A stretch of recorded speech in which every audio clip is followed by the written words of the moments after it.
Hello everybody, welcome back to C&S Corvettes in beautiful sunny Sarasota, Florida. It's your Corvette buddy Lyle here to talk to you about more interesting, exciting, and Corvette stuff. Today we're starting a second phase to our YouTube channel where I group together questions, similar questions that I get from all of you guys in the comments and in emails that I might not have the time to tackle in the moment, but I'm grouping them together and answering them in a new side series called Lyle Inquires. So if it's not an answer I know right away, I'll do the research and then answer these questions in kind of bulk form. Today's subject is questions I've received on the C4 ZR1. Let's get started. So I get oftentimes many questions from people who are in the Corvette hobby or thinking about getting into the Corvette hobby who are attracted to the exotic nature and the relative rarity of the C4 ZR1, which was produced from 1990 through 1995.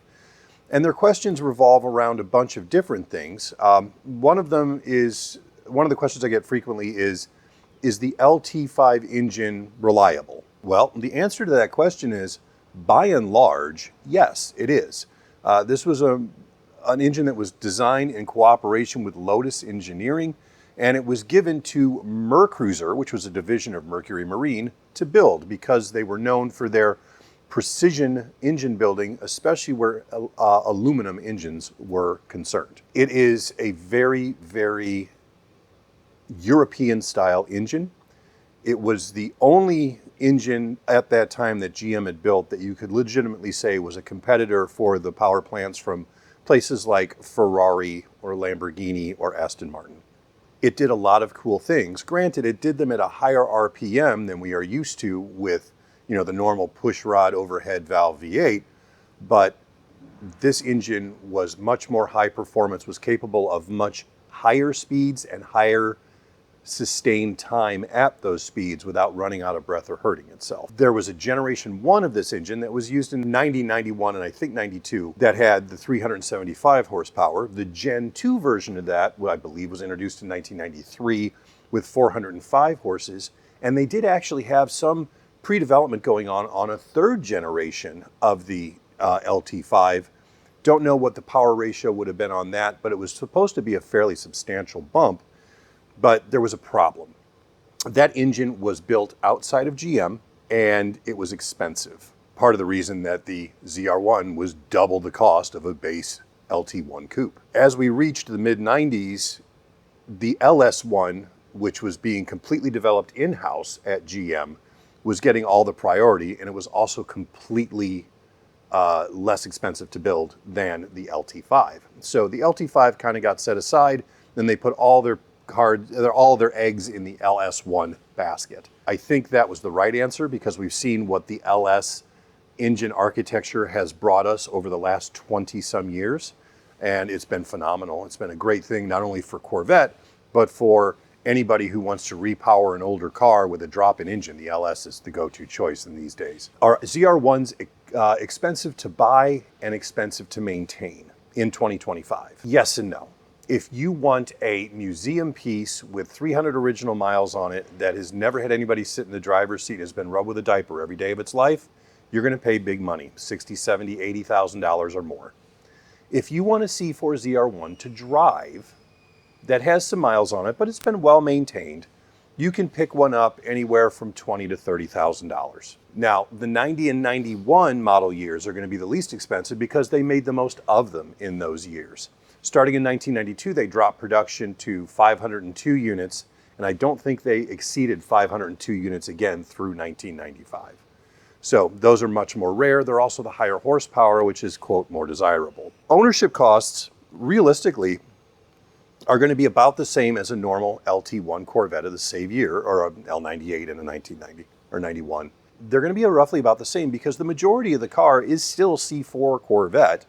The drivetrain itself is really where the big engineering differences were. And as I said in my previous answer to the previous question, the LT5 is pretty reliable. If it breaks, there are still specialty shops around the country, although not many of them, who are prepared to go in and fix your LT5 if something goes bad internally. But overall, they tend to be very reliable engines. The things that'll cost you a little bit more are obviously the much wider tires on the rear of a ZR1 are going to cost a little more than the normal tires on the rear of an LT1 or an L98 car. But overall, ownership experience, ownership expense is going to be roughly the same. The main difference is going to be the driving experience between the two cars. If someone asked, what is the best C4 ZR1 year to own?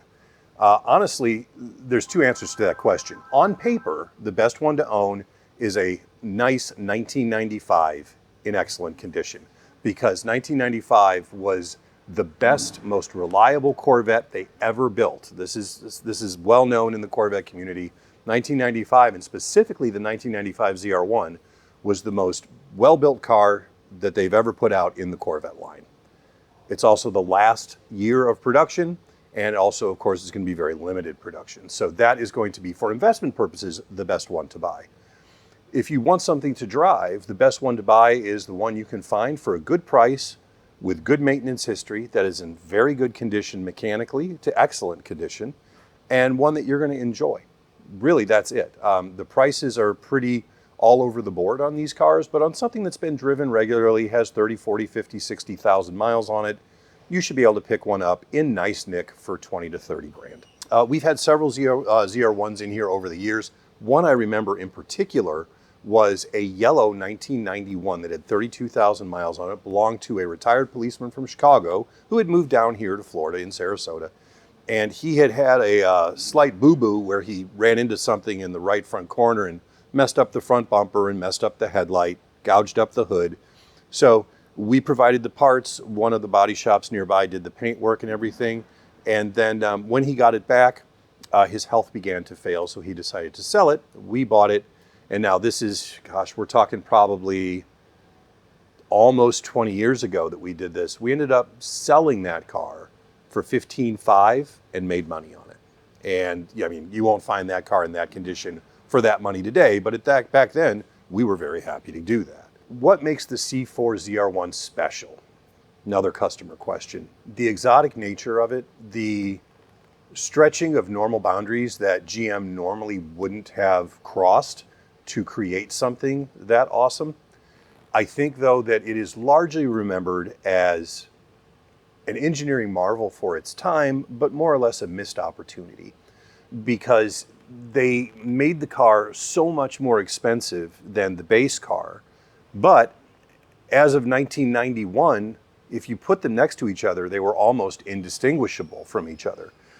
In my opinion, had they done this where the ZR1, from a mile away, you could tell it was a ZR1, not a regular Corvette, I think that would have made a big difference in the legacy of this car. But there just wasn't enough visually to differentiate it from the car that cost half as much. And people who weren't necessarily in the know had no idea what it was. So I think it was a valiant effort, and I think they learned a lot of things from the LT5 development program that probably helped them develop the LS1 in-house. But beyond that, I think overall it was a missed opportunity, although a very interesting car, a very fast car, and one that I don't think is going to go down in value from where it's at. So those are some of the questions I got about the C4 ZR1. Remember, if you like what we do here, please like and subscribe so that we can continue to grow the channel. And most importantly, in your mind, what memories or thoughts or questions do you have about the C4 ZR1 that maybe I could answer? Or if you have interesting additions to answers that you think might be pertinent, put them in the comments below so that we and everybody else can review them. Thanks so much for watching today. I hope you enjoyed Lyle Inquires. Have a great weekend.